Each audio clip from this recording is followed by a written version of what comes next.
This is Paul Robinson, and he holds the world record for the fastest mile in Antarctica. He ran an impressive mile time for not just the average man, but also for a professional runner in one of the harshest places on Earth. But how did Paul become the real-life Frozone? Where is my super suit?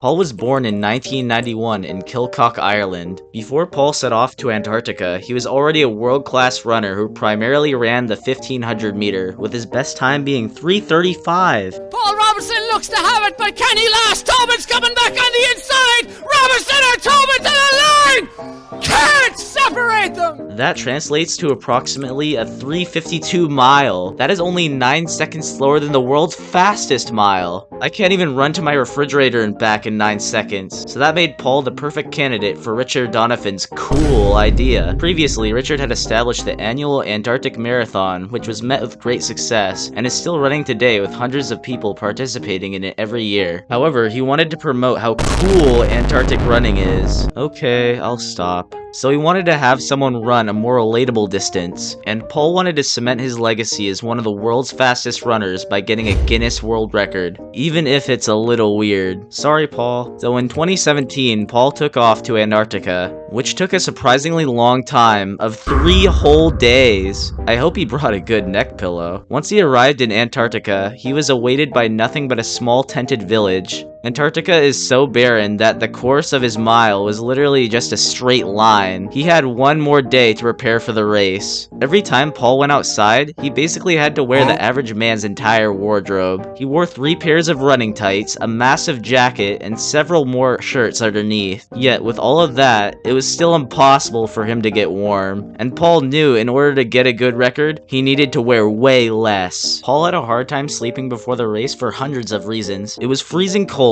there was constant daylight, and he traveled 3 days to have one shot, one opportunity, to set his name in the Guinness Book of World Records. Yet I can barely sleep if the backside of my pillow isn't ice cold. Well, I guess the backside of his pillow would be pretty cold in Antarctica. It was now the day of the race. It was a miracle that Paul got any sleep at all. It was a bone-chilling -4 degrees Fahrenheit outside. He tried in vain to warm up for the mile, and when he finally realized that he would never be ready to run, he decided to start stripping down to his race attire, which was just a single pair of running tights, a body warmer, and a racing vest. It was game time. If he didn't start running soon, he was at risk of frostbite, and not the Mountain Dew. So he took off. The first thing Paul noticed was how tiring the snow was. It was as if he was walking in quicksand. Every step he took drained noticeable amounts of energy, but Paul was no stranger to pushing himself past exhaustion. He has pushed himself to be one of the fastest runners in the world, but after the adrenaline of starting the race wore off, the cold hit him like a ton of bricks. His legs started turning to jelly. Paul started questioning if he could even finish the race, but he kept on pushing and pushing. It felt like his lungs were about to explode. My little lungs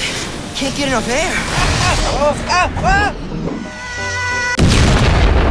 But at last, he finally crossed the finish line with a staggering time of 4:17. That is about twice as fast as the average man can run, except Paul ran it in one of the harshest places on Earth. If you like hard men like Paul doing hard things, you'll love this video on the screen right now about Gary McKee, a man who attempted to run a marathon a day for a whole year. Did he succeed? I know the curiosity is killing you, so check it out, please. But anyways, bye people.